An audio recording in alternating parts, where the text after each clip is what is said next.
तर ह्यासाठी आपल्याला लागणार आहे 1 प्याला रवा. रवा चांगला भाजून घ्यायचा.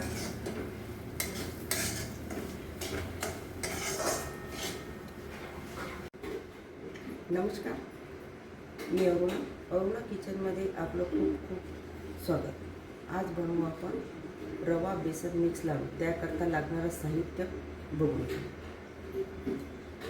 रवा बेसन लाडू करता 1 पेला रवा, 1 वाटी बेसन, 1 पेला साखर, तूप, ड्रायफ्रूट्स आणि थोडं किंचित मीठ.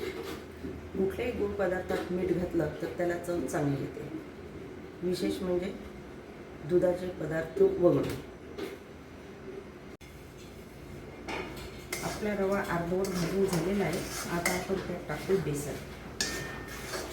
रवा हो आला अर्धा भाजून झाल्यावर त्यात बेसन टाका, म्हणजे बेसन जळणार नाही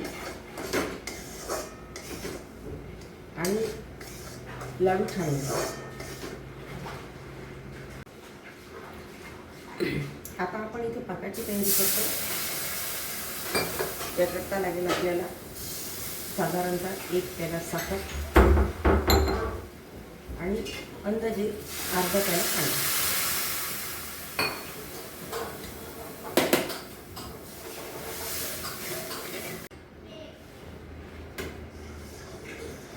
आपला पाक झालेला आहे.